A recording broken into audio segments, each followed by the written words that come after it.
Nay, ada cerita dari Arini. Oke. Akhirnya Arini kan tidur pules. Terus ada yang manggil dia. Arini. Suaranya tuh lembut. Arini yang capek banget berusaha bangun, tapi kayak susah gitu loh, Nay. Sampai suara itu ada lagi. Arini. Jadi ceritanya, Arini kan lagi nyari kerjaan. Udah seminggu dia nyari kesana kesini, tapi belum keterima. Karena ngerasa capek banget, Arini duduk di bawah pohon beringin di taman kota. Kedua kakinya tuh pegel, aus, tapi dia nggak mikirin itu. Dia lebih mikir ada tuntutan hidup, karena ibu sama bapaknya tuh udah meninggal. Sambil ngeliatin sekitar, dia kan lagi bengong gitu, karena suasananya tuh emang mendukung. Lagi capek, panas, di bawah pohon terus kena angin. Kan enak banget tuh. Tiba-tiba dia tuh denger suara gamelan. Suaranya kayak sayup-sayup, bikin ngantuk. Gak sadar, Arini tiba-tiba ketiduran. Kayak ada sesuatu yang bikin dia bener-bener pengen tidur di situ. Akhirnya Arini kan tidur pules. Terus ada yang manggil dia. Arini. Suaranya tuh lembut. Arini yang capek banget berusaha bangun, tapi kayak susah gitu loh, Nay. Sampai suara itu ada lagi. Arini.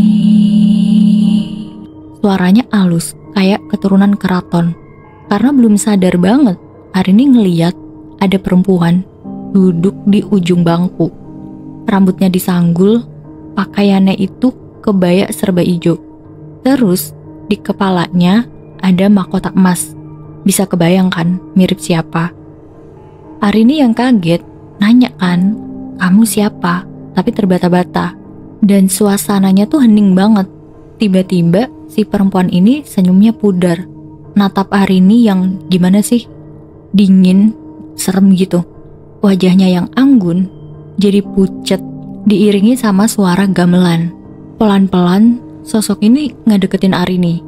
Makin dekat, makin dekat. Arini yang udah gemeteran, gak bisa apa-apa. Badannya kayak kekunci, gak bisa gerak. Dan bau bunga melati kecium dari badan perempuan ini. Jangan lupa datang. Perempuan ini bilang kayak gitu sambil megang tangan Arini.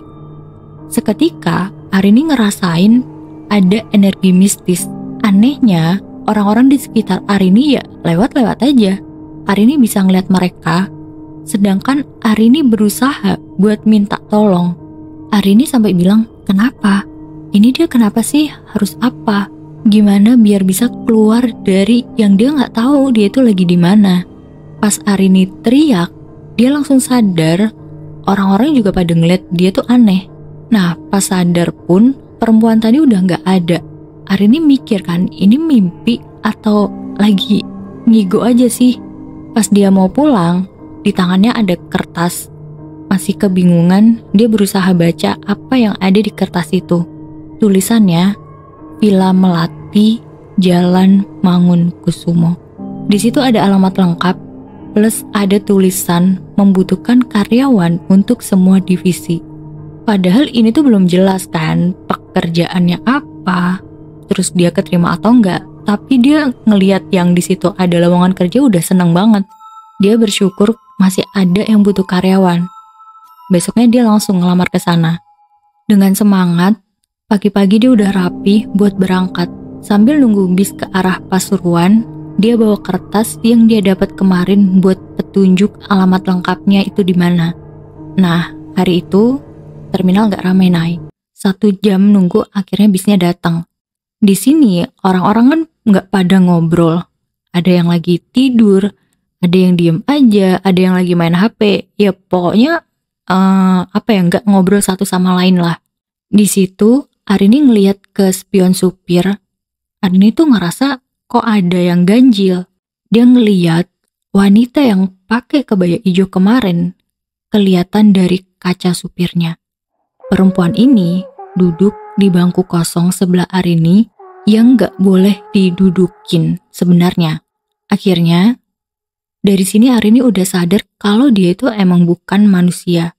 Bisa jadi ia semacam lelembut dari dunia lain. Tapi Arini nanya sama dirinya sendiri, kenapa dia terus ganggu Arini? Terus Arini keingat sama nasihat mendiang bapaknya. Kalau komunikasi sama makhluk halus, gak harus lewat ucapan, bisa juga pakai batin. Gak harus kedengeran kayak sesama manusia gitu, Nay. Akhirnya, Arini ngeberaniin ruhnya buat komunikasi sama mereka. Dilakuinlah sama Arini. Semakin dia fokus, wujud asli wanita ini semakin jelas. Wanita ini kalau dibilang cantik, emang anggun banget. Tapi badannya tuh semacam setengah ular. Pas lagi komunikasi, Arini nanya kan, dia ini siapa? Terus kenapa ngikutin Arini? Tapi wanita ini tuh cuman senyum. Dia kayak pengen ngomongin sesuatu, tapi nggak keucap. Lagi nungguin jawabannya, dia nyinden buat dirinya sendiri. Merinding. Nada yang dia keluarin pun itu benar-benar bikin kita kayak ngikutin alurnya gitu. Di situ dia mulai nari kan. Alunan syairnya kuno malah bikin Arini tuh bisa nikmatin apa yang lagi dia lakuin sama perempuan ini. Tiba-tiba ada yang nempuk pundak Arini. Ternyata Pak Supir yang ngasih tahu kalau udah sampai. Bangku lain juga udah pada kosong semua, penumpang udah turun. Akhirnya Arini ditanya sama supirnya, mau kemana? Arini ceritalah kalau dia mau ngelamar kerja di Villa Melati dan minta tolong buat dicariin ojek karena baru pertama kali ke Pasuruan. Tapi anehnya si bapak supir ini bilang ke Arini bukannya Villa Melati itu udah tutup. Arini yang dapat brosur ya nggak percaya. Logikanya kan kalau emang tutup, masa masih nyebar brosurnya? Akhirnya dibantuin lah sama supirnya buat nyari ojek. Nggak mikir yang aneh-aneh, Arini naik ojek buat ke alamat tujuan. Tapi wajah Pak Supir ini dilihat Arini kayak sedih. Gak tahu apa yang lagi dipikirin. Arini cuma bilang makasih ke bapaknya, terus jalan tuh sama ojeknya. Jadi, gambaran Villa Melati ini, bangunannya tuh berbentuk karaton. Kalau dilihat sekilas, emang kelihatan serem. Tapi pemandangannya lumayan asri. Masih banyak kebun teh, suasananya juga masih dingin. Masuk ke gerbang villa, Arini ngeliat ada perempuan, pakaiannya kayak penari gitu, sendirian, dan wajahnya itu pucat. Terus Arini yang penasaran nanya kan ke abang ojeknya, karena biasanya kalau orang atau penduduk asli kenal satu sama lain. Arini bilang, Pak, nama penari yang tadi siapa ya? Kata bapaknya, penari yang mana? Jadi ternyata si bapaknya ini gak lihat. Arini kan langsung deg, gitu kan, jantungnya tuh deg-degan. Masa yang lihat cuman Arini? Pas mau nunjuk, berniat ngasih tahu, penari yang tadinya super cantik berubah jadi ular raksasa warna hijau. Terus ular itu masuk ke dalam kolam dan gak kelihatan. Mungkin penunggu di villa ini. Ternyata bapak ojeknya juga ngeliat ular tadi. Terus nanya ke Arini, seriusan mau ngelamar kerja di sini?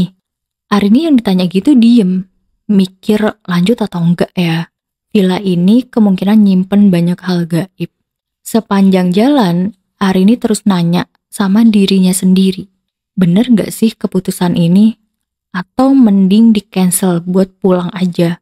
Sampailah Arini di depan villanya, perasaannya tuh sebenarnya udah gak karuan di sini. Dan sekarang dia sendirian. Arini cuma mau kerja buat ngehidupin dirinya sendiri. Tapi ngelihat depan villa sama sekitarnya itu sebenarnya udah bikin Arini pengen mundur. Naiklah Arini ke lobi villa. Dan ya, di sana sepi, gak ada siapapun. Arini nyari resepsionis kan buat nyerahin surat lamaran kerjanya. Tapi kok dicari-cari gak ada. Malah yang ada cuma pot-pot di pojok ruangan dan potnya itu ditanemin bunga melati. Udah mau belok ke ruangan, tiba-tiba ada yang nyapa Arini. Dia udah deg-degan gitu kan. Akhirnya dia balik badan. Ternyata ada cewek pakai seragam batik, senyum ramah.